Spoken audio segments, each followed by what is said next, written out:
First time ಲಕ್ಕಿಗೆ cutting ಮಾಡಿಸ್ತಿರೋದು. ನನಗೆ ಹೇಳಿ ಹೇಳಿ ಸಾಕಾಯ್ತು. ಸೊ ಸುಮ್ಮನೆ ಇರುವಂತ ಮಡಿಕೆನ ಹುಡುಕ್ತೆ, ಬಟ್ ಅಲ್ಲೆಲ್ಲೂ ಕಾಣ್ಲಿಲ್ಲ. ಅಲ್ಲಿಂದಲೂ ಇದೇ ಫಸ್ಟ್ ಟೈಮ್ ನಮ್ಮ ಮನೇಲಿ ಫಿಶ್ ತಂದಿರೋದು. ನಾವು ಎರಡಕ್ಕೂ ಸಹ ಮಸಾಲೆಯನ್ನ ರೆಡಿ ಮಾಡ್ಕೊಳ್ತಿದ್ದೀನಿ. ನನ್ನ ಮಗ ಬರ್ತಾನೆ ಇಲ್ಲ, ಅವ್ರ ಅಪ್ಪನ ಇಟ್ಕೊಂಡು ಅಳ್ತಿದ್ದಾನೆ. ನಿನ್ನೆ ತಂದಿರುವಂತಹ ಮಡಿಕೆ ಅಲ್ವಾ, ನಿನ್ನೆ ರಾತ್ರಿ ಇಡೀ ನೀರು ತುಂಬಿ ಆಕ್ಚುಲಿ ತಣ್ಣಗಾದ್ಮೇಲೆ ಪಾತ್ರೆ ತೊಳೆಯೋ, ಯಾಕಂದ್ರೆ ಮಡಿಕೆ ಮಾಡ್ತಿದೀವಲ್ವಾ, ಹಾಗಾಗಿ ಸ್ವಲ್ಪ ಸ್ಪೆಷಲ್ಲೇ. ನಾನು ಚಿಕ್ಕವಳಿದ್ದಾಗ ನಮ್ಮ ಮನೇಲೂ ಸಹ ಮಟನ್ ಸಾಂಬಾರನ್ನ ಆಕ್ಚುಲಿ ಪಾತ್ರೆಯಲ್ಲಿ ಮಾಡ್ತಿರ್ಲಿಲ್ಲ. ಸೊ ಕೋಟಿಂಗ್ ಕೊಡ್ಲಿಕ್ಕೆ ಮಸಾಲೆ ಎಲ್ಲ ರೆಡಿ ಆಗಿದೆ. ಈಗ ಒಂದೊಂದೇ ಫಿಶ್ ಪೀಸಸ್ನ ತಗೊಂಡು ಕೋಟಿಂಗ್ ಕೊಡ್ತಾ ಹೋಗೋಣ. ಫ್ರೀಜರ್ ನಲ್ಲಿ ಇಡ್ತೀನಿ, ಸಂಜೆಗೆ ಮಾಡ್ಕೊಳ್ತೀನಿ. ಮತ್ತೆ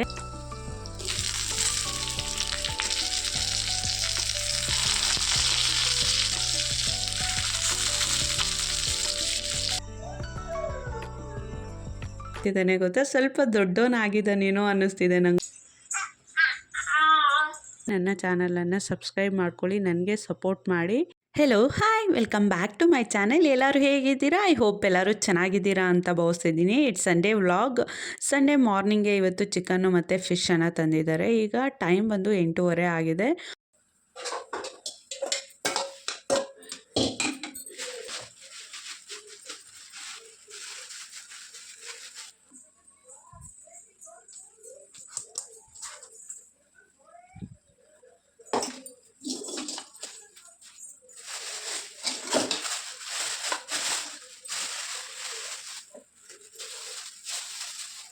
ತಂದಿರುವಂತಹ ಚಿಕನ್ ಮತ್ತು ಫಿಶ್ನ ಕವರಿಂದ ಹೊರಗಡೆ ತೆಗೆದು ಬಾಣಲೆಗೆ ಹಾಕಿ ಬಂದಿದ್ದೀನಿ.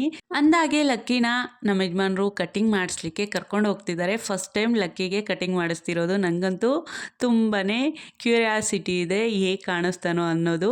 ಹಾಗಾಗಿ ಸಣ್ಣದಾಗಿ ಒಂದು ಕ್ಲಿಪ್ ತಗೊಳ್ತಿದ್ದೀನಿ. ನಾನಿಲ್ಲಿ ಕಟಿಂಗ್ ಮಾಡಿಸೋದಕ್ಕೂ ಮುಂಚೆ ಹೇಗೆ ಕಾಣ್ತಿದ್ದ ಮತ್ತು ಕಟಿಂಗ್ ಮಾಡಿಸಿದ್ಮೇಲೆ ಎಷ್ಟು ಚೆಂದ ಕಾಣ್ತಾನೋ ನನ್ನ ಮಗ ಅಂತ ಹೇಳಿ ನಾನು ವಿಡಿಯೋನ ಮಾಡ್ಕೊಳ್ತಿದ್ದೀನಿ. ನಾನಂತೂ ಒಂದು ತಿಂಗಳಿಂದ ಲಕ್ಕಿಗೆ ಕಟಿಂಗ್ ಮಾಡಿಸಿ ಅಂತ ನಮ್ಮ ಯಜಮಾನಿಗೆ ಹೇಳಿ ಹೇಳಿ ಸಾಕಾಯಿತು. ಸೊ ಸುಮ್ಮನೆ ಆಗೋದೆ.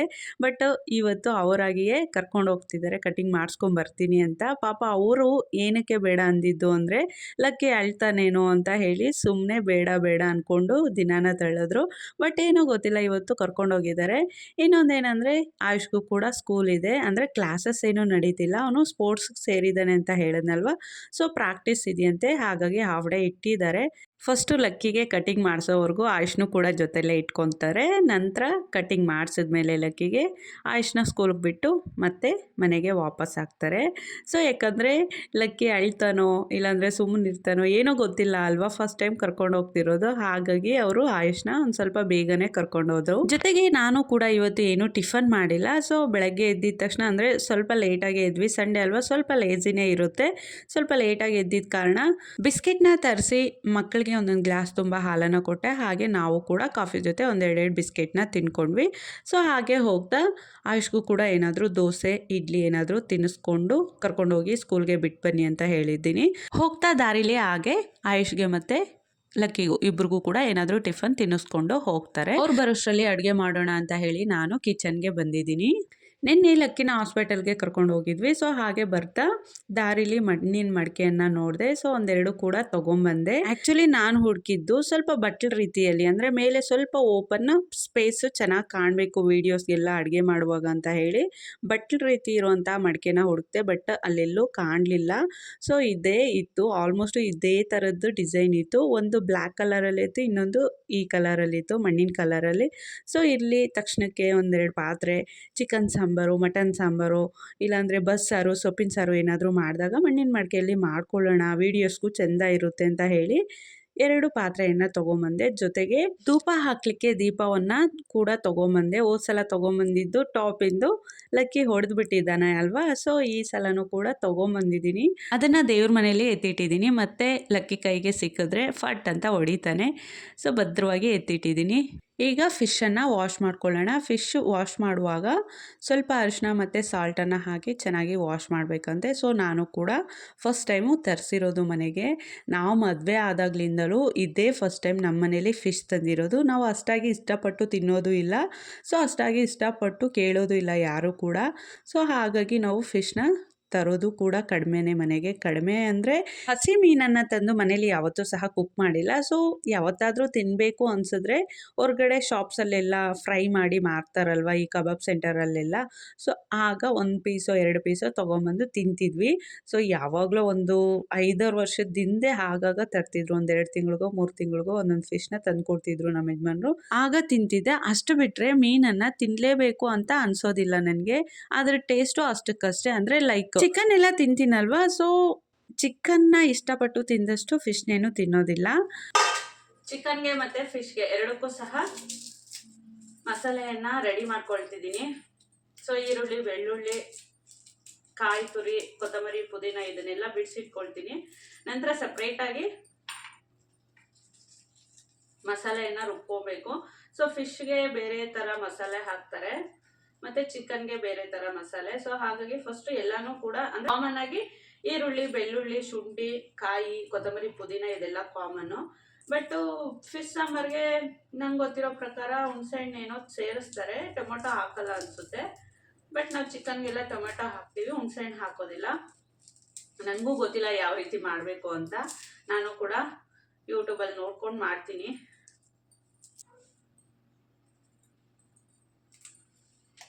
ಮೀನನ್ನು ತೊಳೆದು ಮಸಾಲೆಗೆಲ್ಲ ರೆಡಿ ಮಾಡ್ಕೊಳ್ಳೋಷ್ಟರಲ್ಲಿ ನಮ್ಮ ಲಕ್ಕಿ ಪುಟಾಣಿ ನೋಡಿ ಎಷ್ಟು ಚೆಂದ ಕಾಣ್ತಿದ್ದಾನೆ ಗೊತ್ತಾ, ಕಟಿಂಗ್ ಮಾಡಿಸ್ಕೊಂಬಂದಿದ್ದಾನೆ. ಸೊ ವೀಡಿಯೋಗೆ ಒಂದು ಸ್ವಲ್ಪ ಸರಿಯಾಗಿ ವೀಡಿಯೋ ಮಾಡ್ಕೊಳ್ಳೋಣ ಕಟಿಂಗ್ ಮಾಡಿಸಿರೋದು ಅಂತ ಕರೆದ್ರೆ ನನ್ನ ಮಗ ಬರ್ತಾನೆ ಇಲ್ಲ. ಅವ್ರ ಅಪ್ಪನ್ನ ಇಟ್ಕೊಂಡು ಅಳ್ತಿದ್ದಾನೆ. ಇರಲಿ ಒಂದು ಸ್ವಲ್ಪ ಸಮಾಧಾನ ಆಗಲಿ ಅಂತ ಹೇಳಿ ಅಡುಗೆ ಮಾಡಲಿಕ್ಕೆ ನಾನು ಹೋದೆ. ಸ್ವಲ್ಪ ಸಮಾಧಾನ ಆಗಲಿ ಆಮೇಲೆ ವೀಡಿಯೋ ಮಾಡ್ಕೊಳ್ಳೋಣ ಅಂತ ಹೇಳಿ. ಹಾಗೆ ನಾನಿಲ್ಲಿ ಇವತ್ತು ಚಿಕನ್ ಸಾಂಬಾರನ್ನು ಕೂಡ ಮಡಿಕೆಯಲ್ಲೇ ಮಾಡ್ತಿದ್ದೀನಿ. ನಿನ್ನೆ ತಂದಿರುವಂತಹ ಮಡಿಕೆ ಅಲ್ವಾ, ನಿನ್ನೆ ರಾತ್ರಿ ಇಡೀ ನೀರು ತುಂಬಿ ಇಟ್ಟಿದ್ದೆ.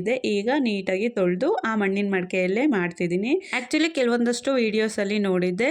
ಸೊ ಸ್ಟಾರ್ಟಿಂಗ್ ಅಂದರೆ ಹೊಸದಾಗಿ ಏನಾದರೂ ಮಣ್ಣಿನ ಮಡಿಕೆಯನ್ನು ತಂದರೆ ಅದಕ್ಕೆ ಅಡುಗೆ ಎಣ್ಣೆಯನ್ನು ಪಾತ್ರೆಗೆಲ್ಲ ಸವರಿ ನಂತರ ಒಂದು ಸ್ವಲ್ಪ ಬಿಸಿ ಮಾಡಿ ಅದನ್ನು ಆ್ಯಕ್ಚುಲಿ ತಣ್ಣಗಾದ್ಮೇಲೆ ಪಾತ್ರೆ ತೊಳೆಯೋ ಸೋಪಿಂದ ತೊಳೆದು ನೀಟಾಗಿ ಬಿಸಿಲಿಗೆ ಒಂದು ಸ್ವಲ್ಪ ಒಣಗಲಿಕ್ಕೆ ಬಿಟ್ಟು ನಂತರ ಅಡುಗೆ ಮಾಡ್ತಾರೆ ಅಂತ ನಾನು ಕೆಲವೊಂದಷ್ಟು ವಿಡಿಯೋಸಲ್ಲಿ ನೋಡಿದ್ದೆ. ಆ್ಯಕ್ಚುಲಿ ನಿನ್ನೆ ತಗೊಳ್ಳುವಾಗ ಆಂಟಿಗೂ ಸಹ ಕೇಳಿದೆ, ಮಡಿಕೆ ಮಾರೋ ಆಂಟಿಗೆ, ಆಂಟಿ ಇದು ಹೊಸದಾಗಿ ಹೇಗೆ ಯೂಸ್ ಮಾಡೋದು ಅಂತ. ಅವ್ರು ಹೇಳಿದ್ರು ಏನೂ ಇಲ್ಲ ಹೋಗಮ್ಮ, ಈಗ ನೈಟ್ ಫುಲ್ಲು ನೀರು ತುಂಬಿಡು, ಮತ್ತು ಬೆಳಗ್ಗೆಗೆ ನೀಟಾಗಿ ಸೋಪಿಂದ ತೊಳೆದು ನಂತರ ಅಡುಗೆ ಮಾಡ್ಕೊ, ವಾಸನೆನೂ ಬರಲ್ಲ ಎಂಥದ್ದು ಬರಲ್ಲ ಅಂತ ಹೇಳಿದ್ರು. ಸೊ ಅದೇ ರೀತಿ ನಾನು ನೈಟ್ ಫುಲ್ಲು ಮಡಿಕೆ ತುಂಬ ನೀರನ್ನು ತುಂಬಿಟ್ಟಿದ್ದೆ, 2 ಮಡಿಕೆ ತುಂಬ. ಈಗ ನೀಟಾಗಿ ಮಡಿಕೆನ ತೊಳೆದು ಒಂದರಲ್ಲಿ ಚಿಕನ್ ಸಾಂಬಾರನ್ನು ಮಾಡ್ತಿದ್ದೀನಿ. ಸ್ಟವ್ ಮೇಲೆ ಇಟ್ಟು ಆಲ್ರೆಡಿ ಮಡಿಕೆನ ಒಂದು 10 ನಿಮಿಷ ಆಗಿದೆ. ಯಾವುದೇ ಥರದ್ದು ಸ್ಮೆಲ್ ಏನು ಬರ್ತಿಲ್ಲ. ಸೊ ಆರಾಮಾಗಿ ಚಿಕನ್ ಸಾಂಬಾರ್ ಸ್ಮೆಲ್ಲೇ ಗಮ್ ಅಂತ ಬರ್ತಿದೆ. ಯಾವಾಗಲೂ ಚಿಕನ್ ಸಾಂಬಾರನ್ನು ಮಾಡ್ತಿದ್ದೆ, ಬಟ್ ಇವತ್ತೊಂದು ದಿನ ಸ್ವಲ್ಪ ಸ್ಪೆಷಲ್ಲು. ಯಾಕಂದರೆ ಮಡಿಕೆಯಲ್ಲಿ ಮಾಡ್ತಿದ್ದೀವಲ್ವ, ಹಾಗಾಗಿ ಸ್ವಲ್ಪ ಸ್ಪೆಷಲ್ಲೇ. ನಾನು ಚಿಕ್ಕವಳಿದ್ದಾಗ ನಮ್ಮ ಮನೇಲೂ ಸಹ ಮಟನ್ ಸಾಂಬಾರನ್ನು ಆ್ಯಕ್ಚುಲಿ ಪಾತ್ರೆಯಲ್ಲಿ ಮಾಡ್ತಿರ್ಲಿಲ್ಲ. ಸೊ ಮಟನ್ ಸಾಂಬಾರು ಮಾಡ್ಲಿಕ್ಕಂತಲೇ ಒಂದು ಮಡಿಕೆನ ಇಟ್ಟಿದ್ರು. ಅದೇ ಮಡಿಕೆಯಲ್ಲೇ ಮಟನ್ ಸಾಂಬಾರನ್ನು ಮಾಡ್ತಿದ್ದಿದ್ದು. ಸಪ್ರೇಟಾಗಿ ಮಟನ್ ಸಾಂಬಾರು ಮಾಡಲಿಕ್ಕೆ ಅಂತ ಒಂದು ಪಾತ್ರೆ, ಒಂದು ಸೌಟು ಮತ್ತು ಒಂದು ಪ್ಲೇಟ್ನ ಸಪ್ರೇಟಾಗಿ ಇಡ್ತಿದ್ರು. ಅದನ್ನು ಮತ್ತೆ ಯಾವುದಕ್ಕೂ ಸಹ ಯೂಸ್ ಮಾಡ್ತಿರ್ಲಿಲ್ಲ. ಆಗ ಆಲ್ಮೋಸ್ಟ್ ಎಲ್ಲರೂ ಸಹ ಪಾತ್ರೆನ ಯೂಸ್ ಮಾಡ್ತಿರ್ಲಿಲ್ಲ ನಾನ್ ವೆಜ್ ಅಡುಗೆನ ಮಾಡಲಿಕ್ಕೆ. ಆಲ್ಮೋಸ್ಟ್ ಎಲ್ಲರೂ ಕೂಡ ಮಡಿಕೆಯಲ್ಲೇ ನಾನ್ ವೆಜ್ ಅಡುಗೆನ ಆಚೆ ಮಾಡ್ಕೊಳ್ತಿದ್ರು. ಆ್ಯಕ್ಚುಲಿ 99% ಜನ ಮನೆ ಒಳಗಡೆಗೂ ಸಹ ಚಿಕನ್ನು ಮಟನನ್ನು ತರ್ತಿರ್ಲಿಲ್ಲ. ಆಚೆನೆ ಮಾಡಿ ಆಚೆನೆ ತಿಂದು ಆಚೆನೆ ತೊಳೆದು ಇಟ್ಟಿರೋರು. ನಮ್ಮ ಮನೇಲಿ ಮಾತ್ರ ಚಿಕನನ್ನು ಒಳಗಡೆನೆ ಮಾಡ್ಕೊಳ್ತಿದ್ವಿ. ಸೊ ಮಟನನ್ನು ಕುರಿ ಮೇಕೆ ಎಲ್ಲ ಬಿಡ್ತೀವಲ್ವ, ಆ ರೂಮಲ್ಲಿ ಮಾಡ್ಕೊಳ್ತಿದ್ವಿ, ಇಲ್ಲಾಂದರೆ ಆಚೆ ಮಾಡ್ಕೊಳ್ತಿದ್ವಿ ಒಲೆನ ಇಟ್ಟು. ಆಗಲೇ ಮೀನಿಗೆ ಒಂದು ಸ್ವಲ್ಪ ಅರಿಶಿನ ಮತ್ತು ಸಾಲ್ಟನ್ನ ಹಾಕಿ ನೆನೆಸಿಟ್ಟಿದ್ದೆ ಅಲ್ವಾ, ಈಗ ಚೆನ್ನಾಗಿ ವಾಶ್ ಮಾಡ್ಕೊಳ್ಳೋಣ. ಸೊ ನನಗೆ ಗೊತ್ತಿರಲಿಲ್ಲ ಇದರಲ್ಲಿ ಮುಳ್ಳು ತುಂಬಾ ಇದೆ. ಆ್ಯಕ್ಚುಲಿ ನಮ್ಮ ಯಜಮಾನರು ತಂದಾಗ ಅಷ್ಟೊಂದು ಮುಳ್ಳಿರಲ್ಲ, ತುಂಬ ಲೈಟಾಗಿರುತ್ತೆ ಅಷ್ಟೇ ಈ ಫಿಶಲ್ಲಿ. ಇದು ಯಾವುದೋ ಫಿಶ್ ನೇಮ್ ಹೇಳಿದ್ರು, ನನಗೆ ಮರ್ತೇ ಹೋಗುತ್ತೆ. ಪಾಂಪ್ಲೆಟ್. ಇದು ಪಾಂಪ್ಲೆಟ್ ಮೀನಂತೆ, ಒಂದು ಸ್ವಲ್ಪ ಮುಳ್ಳು ಕಡಿಮೆ ಇರುತ್ತೆ ಅಂತ ಹೇಳಿದ್ರು. ಸೊ ಹಾಗಾಗಿ ನಾನು 2 ಕೈನ ಹಾಕಿ ತೊಳೆದಿದ್ದು ನನ್ನ ಕೈಯಲ್ಲಿ ಒಂದು 2-3 ಹತ್ರ ಆ ಫಿಶ್ಶಿಂದು ಮುಳ್ಳು ಚುಚ್ಕೊಳ್ತು ಗೊತ್ತಾ, ಒಂಚೂರು ಒಳಗಡೆ ಹೋಗೇ ಬಿಟ್ಟಿದೆ. ಸೊ ಸೇಫ್ಟಿ ಪಿನ್ ತೊಗೊಂಡು ಆಗಲೇ ಮುಳ್ಳನ್ನು ಹೊರಗಡೆ ತೆಗೆದೆ. ಎಷ್ಟೊಂದು ಶಾರ್ಪ್ ಇದ್ದಾವೆ ಗೊತ್ತಾ ಮುಳ್ಳು. ನಾನಿವತ್ತು ಚಿಕನ್ ಸಾಂಬಾರು ಮತ್ತು ಮೀನಿನ ಸಾಂಬಾರು ಮಾಡೋಣ ಅಂದ್ಕೊಂಡಿದ್ದು, ಬಟ್ ಯಜಮಾನ್ರು ಮತ್ತು ಆಯುಷ್ ಇಬ್ಬರು ಕೂಡ ಸಾಂಬಾರು ಮಾಡಿದ್ರೆ ಅಷ್ಟೊಂದಾಗಿ ಚೆನ್ನಾಗಿರೋದಿಲ್ಲ ಅನಿಸುತ್ತೆ, ವೇಸ್ಟ್ ಆಗುತ್ತೆ. ಆಲ್ರೆಡಿ ಚಿಕನ್ ಸಾಂಬಾರು ಮಾಡ್ತಿದ್ದೀಯಲ್ವ, ಮತ್ತು ಮೀನಿನ ಸಾಂಬಾರು ಬೇಡ, ಫಿಶ್ ತವಾ ಫ್ರೈ ಮಾಡಿಬಿಡು, ಚೆನ್ನಾಗಿರುತ್ತೆ ಚಿಕನ್ ಸಾಂಬಾರಿನ ಜೊತೆ. ಒಂದು 2 ತವಾ ಫ್ರೈ ಮಾಡಿರುವಂಥ ಫಿಶ್ನ ಹಾಕ್ಕೊಂಡು ತಿನ್ಬೋದು ಅಂತ ಹೇಳಿದ್ರು. ಹಾಗಾಗಿ ನಾನು ಒಂದಷ್ಟು ವೀಡಿಯೋಸ್ನ ಸರ್ಚ್ ಮಾಡಿ ಈಗ ಫಿಶ್ ತವಾ ಫ್ರೈ ಮಾಡಲಿಕ್ಕೆ ಮಸಾಲೆಯನ್ನು ರೆಡಿ ಮಾಡ್ಕೊಳ್ತಿದ್ದೀನಿ. ಸೊ ಕಾರ್ನ್ಫ್ಲೋರು, ಮೈದಾ, ಅಕ್ಕಿ ಹಿಟ್ಟು, ಒಂದು ಸ್ವಲ್ಪ ಕಡಲೆ ಹಿಟ್ಟು, ಖಾರದ ಪುಡಿ, ಧನಿಯಾ ಪುಡಿ, ಗರಂ ಮಸಾಲ, ಅರಿಶಿಣದ ಪುಡಿ, ನಂತರ ಫಿಶ್ ಕಬಾಬ್ ಪೌಡರನ್ನು ಒಂದೆರಡು ಸ್ಪೂನ್ ಆದಷ್ಟು ಹಾಕ್ಕೊಂಡಿದ್ದೀನಿ. ಅದಕ್ಕೆ ಅಡುಗೆ ಎಣ್ಣೆನ ಕೂಡ ಸೇರಿಸಿ ಒಂದೆರಡು ಸ್ಪೂನ್ ಆದಷ್ಟು, ನಂತರ ಒಂದು ಚೂರು ನೀರು ಹಾಕ್ಕೊಂಡು ಹಾಗೆ ಕೋಟಿಂಗ್ ಕೊಡಲಿಕ್ಕೆ ಮಸಾಲವನ್ನು ರೆಡಿ ಮಾಡ್ಕೊಳ್ತಿದ್ದೀನಿ. ನಾನು ಎಷ್ಟೇ ವಿಡಿಯೋಸ್ ನೋಡಿ ಅಡುಗೆ ಮಾಡೋ ವಿಷಯದಲ್ಲಿ ಸೊ ಅವ್ರ ಹತ್ರನೂ ಒಂದು ಸ್ವಲ್ಪ ಕಲ್ತಿರ್ತೀನಿ, ಮತ್ತು ನನ್ನ ಸ್ಪೆಷಲ್ಲು ಕೂಡ ಏನಾದರೂ ಒಂದು ಆ್ಯಡ್ ಮಾಡಿರ್ತೀನಿ. ಆ್ಯಕ್ಚುಲಿ ಕಡಲೆ ಹಿಟ್ಟು ಮತ್ತು ಮೈದಾ ಹಾಕೋದಿಲ್ಲ, ಬಟ್ ನಾನು ಇಲ್ಲಿ ಒಂಚೂರು ಹಾಕ್ಕೊಂಡಿದ್ದೀನಿ. ಯಾಕಂದರೆ ಒಂದು ಸ್ವಲ್ಪ ಕೋಟಿಂಗ್ ಮಂದ ಬರಲಿ ಅಂತ ಹೇಳಿ ನಾನು ಹಾಕ್ಕೊಂಡಿದ್ದೀನಿ. ಕೋಟಿಂಗ್ ಕೊಡಲಿಕ್ಕೆ ಮಸಾಲೆ ಎಲ್ಲ ರೆಡಿಯಾಗಿದೆ. ಈಗ ಒಂದೊಂದೇ ಫಿಶ್ ಪೀಸಸ್ನ ತೊಗೊಂಡು ಕೋಟಿಂಗ್ ಕೊಡ್ತಾ ಹೋಗೋಣ. So pieces ಇನ್ನೊಂಚೂರು ತೆಳುವಾಗಿರಬೇಕಿತ್ತು. ಹೀಗಿದ್ರೂ ಪರವಾಗಿಲ್ಲ ಬಿಡಿ, ಯಾಕಂದರೆ ಫಿಶ್ ಅಲ್ವಾ, ಸ್ವಲ್ಪ ಬೇಗನೆ ಬೇಯುತ್ತೆ.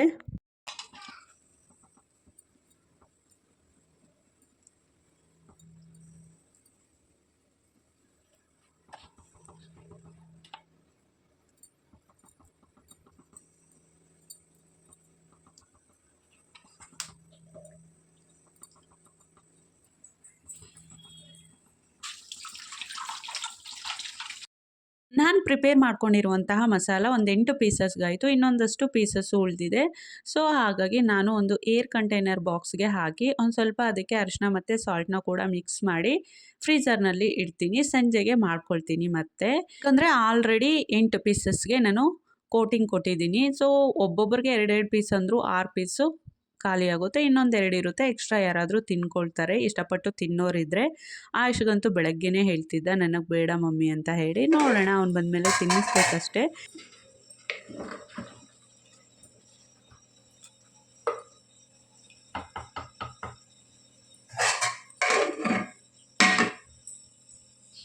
ಆ ಕಡೆ ನಾವು ಫಿಶ್ಗೆ ಕೋಟಿಂಗ್ ಕೊಡೋಷ್ಟರಲ್ಲಿ ಈ ಕಡೆ ಚಿಕನ್ ಸಾಂಬಾರು ಕೂಡ ರೆಡಿಯಾಗಿದೆ. ಕೋಟಿಂಗ್ ಕೊಟ್ಟು ನಾನು ಫ್ರಿಡ್ಜ್ನಲ್ಲಿ ಎತ್ತಿಟ್ಟಿದ್ದೆ. ಫ್ರೀಝರಲ್ಲಿಟ್ಟು ಒಂದು 10 ನಿಮಿಷ ಆಗಿದೆ. ಅಷ್ಟರಲ್ಲಿ ನಮ್ಮ ಯಜಮಾನರು ಸ್ನಾನ ಮುಗಿಸ್ಕೊಂಬಂದು ಊಟಕ್ಕೆ ಕೂತಿದ್ದಾರೆ. ಹಾಗಾಗಿ ಮೀನನ್ನು ಫ್ರೈ ಮಾಡ್ಕೊಳ್ಳೋಣ ಅಂತ ಹೇಳಿ ತವಾನ ನಾನು ಫ್ಲೇಮ್ನ ಆನ್ ಮಾಡಿ ಸ್ಟವ್ ಮೇಲೆ ಇಟ್ಟಿದ್ದೀನಿ. ಈಗ ಒಂದು ಸ್ವಲ್ಪ ಎಣ್ಣೆನ ಹಾಕ್ಕೊಳ್ತಿದ್ದೀನಿ. ಸ್ವಲ್ಪ ಅಲ್ಲ, ಒಂದು ಸ್ವಲ್ಪ ಜಾಸ್ತಿನೇ ಹಾಕ್ಕೊಳ್ತಿದ್ದೀನಿ. ನಂತರ ನಾವು ಕೋಟಿಂಗ್ ಕೊಟ್ಟಿದ್ವಲ್ವ, ಫಿಶನ್ನು ಹಾಕ್ಕೊಳ್ತಿದ್ದೀನಿ ಒಂದೊಂದಾಗೆ. ಸೂಪರ್ ಮಮ್ಮ.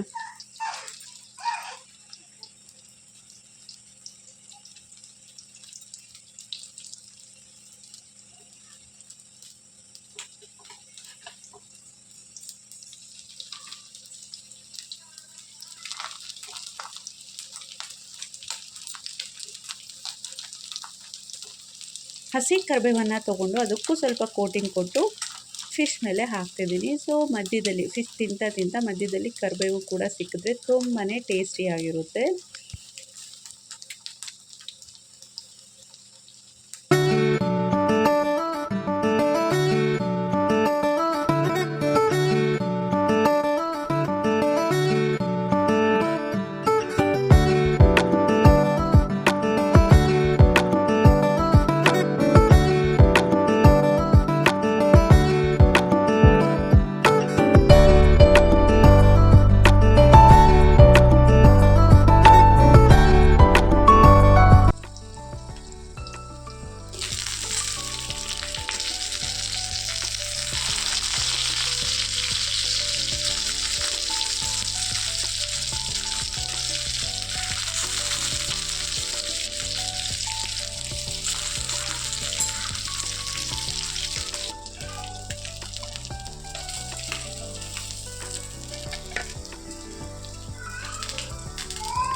ನಮ್ಮ ಲಕ್ಕಿ ಪುಟಾಣಿ ನೋಡಿ ಎಷ್ಟು ಚೆಂದ ಕಾಣ್ತಿದ್ದಾನೆ ಗೊತ್ತಾ. ಸ್ವಲ್ಪ ದೊಡ್ಡವನಾಗಿದ್ದಾನೇನೋ ಅನ್ನಿಸ್ತಿದೆ ನನಗಂತೂ. ಅಷ್ಟು ಚೆಂದ ಮುದ್ದಾಗಿ ಕಾಣಿಸ್ತಿದ್ದಾನೆ. ಕಟಿಂಗ್ ಮಾತ್ರ ಸೂಪರಾಗಿ ಕಾಣ್ತಿದೆ. ನೆಟ್ಟಿಗೆ ಒಂದು ಸ್ವಲ್ಪ ವೀಡಿಯೋ ಮಾಡೋಣ, ಅವ್ನು ಕಟಿಂಗ್ ಮಾಡಿಸ್ಕೊಂಬಂದಿರೋದು ಅಂತ ನಾನು ವೀಡಿಯೋ ಮಾಡ್ಕೊಳ್ಳೋಕೆ ಹೋದರೆ ನೆಟ್ಟಿಗೆ ಕೂರ್ತಾನೆ ಇಲ್ಲ ಗೊತ್ತಾ. ಎಷ್ಟೊಂದು ಸತಾಯಿಸ್ತಿದ್ದಾನೆ.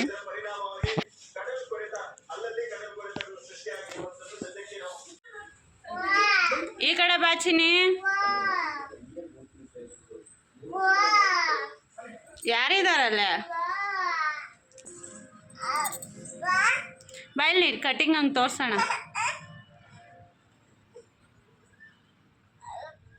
ಏನಕ್ಕದೀಗ ಮೇಲಕ್ಕೆ ಏನಕ್ಕೆ ಹತ್ತುತ್ತಿರೋದ?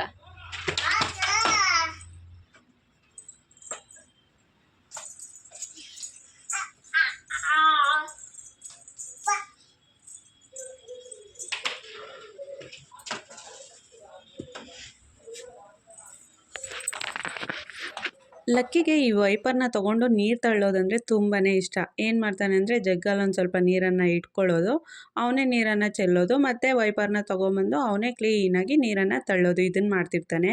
ಸ್ವಲ್ಪ ಈ ವೈಪರ್ ಉದ್ದ ಇತ್ತು ನೋಡಿ, ಇವನು ಇಷ್ಟಪಟ್ಟು ತಳ್ತಾನೆ ಅಂತ ಹೇಳಿ ಆಯುಷು ಅರ್ಧ ಮುರಿದು ಆ ವೈಪರ್ನ ನೀಟಾಗಿ ಪುಟ್ಟದಾಗಿ ಅವನಿಗೋಸ್ಕರ ಮಾಡಿಕೊಟ್ಟಿದ್ದಾನೆ, ಹ್ಯಾಂಡಲ್ ಎಲ್ಲ ಹಾಕಿ. ಇದು ಬಂದು ರಾತ್ರಿ ಊಟಕ್ಕೆ ರೆಡಿ ಮಾಡ್ಕೊಳ್ತಿರೋದು. ಚಿಕನ್ ಸಾಂಬಾರು ಆಲ್ಮೋಸ್ಟ್ ಎಲ್ಲ ಖಾಲಿ ಆಗಿತ್ತು, ಇನ್ನೇನು ತಿಳಿ ಸಾಂಬಾರು ಇತ್ತಷ್ಟೇ. ಹಾಗಾಗಿ ಫಿಶ್ನ ಎತ್ತಿಟ್ಟಿದ್ವಲ್ವ, ಅದನ್ನು ತವಾ ಫ್ರೈ ಮಾಡೋದು ಬೇಡ, ಸಾಂಬಾರು ಮಾಡ್ಕೊಳ್ಳೋಣ ಅಂತ ಹೇಳಿ ನಾನಿಲ್ಲಿ ಫಿಶ್ ಸಾಂಬಾರು ಮಾಡಲಿಕ್ಕೆ ಮಸಾಲೆ ರುಬ್ಬಲಿಕ್ಕೆ ಮಿಕ್ಸಿ ಜಾರ್ಗೆ ನಾನು ಕಾಯಿ ತುರಿ, ಈರುಳ್ಳಿ, ಬೆಳ್ಳುಳ್ಳಿ, ಶುಂಠಿ, ಚಕ್ಕೆ, ಲವಂಗ, ಗಸಗಸೆ, ಶಾಜೀರಿಗೆ, ಜೀರಿಗೆ, ಮೆಣಸು ಮತ್ತು ಕೊತ್ತಂಬರಿ, ಪುದೀನ ಇಷ್ಟನ್ನು ಸೇರಿಸ್ಕೊಂಡು ಅದ್ರ ಜೊತೆಗೆ ಕಡಲೆಪಪ್ಪನ್ನು ಕೂಡ ಸೇರಿಸ್ಕೊಂಡಿದ್ದೀನಿ. ಸೊ ಇಷ್ಟು ಇಂಗ್ರೀಡಿಯೆಂಟ್ನ ಸೇರಿಸ್ಕೊಂಡು ಮಸಾಲ ರುಬ್ಕೊಂಡೆ. ಆಗಲೇ ನಾನು ಪಾತ್ರೆಗೆ ಒಂದು ಸ್ವಲ್ಪ ನೀರನ್ನು ಹಾಕಿ ಹುಣಸೆಹಣ್ಣನ್ನು ನೆನೆಸಿಟ್ಟಿದ್ದೆ. ಹುಣಸೆಹಣ್ಣನ್ನು ಚೆನ್ನಾಗಿ ಕಿವುಚ್ಕೊಳ್ತಿದ್ದೀನಿ. ಸೊ ಈ ರೆಸಿಪಿ ಕೂಡ ನಾನು ಯೂಟ್ಯೂಬ್ ಚಾನಲಲ್ಲೇ ನೋಡಿಕೊಂಡು ಮಾಡ್ತಿರೋದು. ಬಟ್ ಹುಣಸೆಹಣ್ಣು ಹಾಕಿ ಮಾಡ್ತಿದ್ದಾರೆ, ನನಗಂತೂ ಗೊತ್ತಿಲ್ಲ ಎಷ್ಟು ಚೆಂದ ಬರುತ್ತೋ ಸಾಂಬಾರು. ಸೊ ಮಾಡಿದ್ದಾದಮೇಲೆ ಟೇಸ್ಟ್ನ ನಾನು ನೆಕ್ಸ್ಟ್ ವ್ಲಾಗಲ್ಲಿ ನಾನು ಇದರ ಟೇಸ್ಟ್ ಹೇಳ್ತೀನಿ. ಸೊ ಹುಣಸೆಹಣ್ಣನ್ನೆಲ್ಲ ನೀರಲ್ಲಿ ಚೆನ್ನಾಗಿ ಕಿವುಚಿ ಅದರ ಸಿಪ್ಪೆನೆಲ್ಲ ಆಚೆ ಬಿಸಾಡಿದೆ. ಈಗ ರುಬ್ಬಿರುವಂತಹ ಮಸಾಲೆ ಕೂಡ ಆ ನೀರಿಗೆ ಸೇರಿಸ್ಕೊಂಡು ಅದಕ್ಕೆ ಕಲರ್ಗೆ ಅರಿಶಿಣದ ಪುಡಿ, ಖಾರಕ್ಕೆ ಖಾರದ ಪುಡಿ, ಸ್ವಲ್ಪ ಧನಿಯಾ ಪುಡಿ ಮತ್ತು ಲಾಸ್ಟ್ಗೆ ರುಚಿಗೆ ತಕ್ಕಷ್ಟು ಉಪ್ಪನ್ನು ಹಾಕಿ ಒಂದು ಪ್ಲೇಟ್ನ ಕ್ಲೋಸ್ ಮಾಡಿ ಚೆನ್ನಾಗಿ ಹಸಿ ವಾಸನೆ ಹೋಗೋ ತನಕ ಚೆನ್ನಾಗಿ ಕುದಿಸ್ಕೊಳ್ಳೋಣ. ಬೆಳಗ್ಗೆನೇ ನಾವು ಫ್ರೀಝರ್ನಲ್ಲಿ ಫಿಶನ್ನು ಇಟ್ಟಿದ್ವಲ್ವ, ಸೊ ಆ ಫಿಶ್ನ ತೊಗೊಂಡು ಆಚೆಗಿಟ್ಟಿದೆ. 1/2 hour ಆಯಿತು. ಸೊ ಫ್ರೀಝರಲ್ಲಿರುವಂಥ ಫಿಶ್ನ ತೊಗೊಂಡು ಆಚೆಗಿಟ್ಟು ರೂಮ್ ಟೆಂಪ್ರೇಚರ್ಗೆ ಬರೋ ತನಕ ಫಿಶ್ನ ಕುಕ್ ಮಾಡಬಾರ್ದು. ಸೊ ಈಗ 1/2 hour ಇಟ್ಟಾಯ್ತಲ್ವ ಹೊರಗಡೆ, ಈಗ ನಾನು ಫಿಶ್ನ ತೊಗೊಂಡು ಮತ್ತೆ 1-2 ಸಲ ನೀಟಾಗಿ ವಾಶ್ ಮಾಡ್ಕೊಳ್ತೀನಿ. ಕುದಿಲಿಕ್ಕೆ ಮಸಾಲೆ ಹಾಕಿದ್ವಲ್ವ, ಚೆನ್ನಾಗಿ ಬಾಯ್ಲ್ಡ್ ಆಗಿದೆ, ಹಸಿ ಸ್ಮೆಲ್ ಎಲ್ಲ ಹೋಗಿದೆ. ಈಗ ಮೀನನ್ನು ಚೆನ್ನಾಗಿ ತೊಳೆದು ಮಸಾಲೆಗೆ ಹಾಕಿ ಒಂದು 5 minutes ಮತ್ತೆ ಕುಕ್ ಮಾಡ್ಕೊಬೇಕು.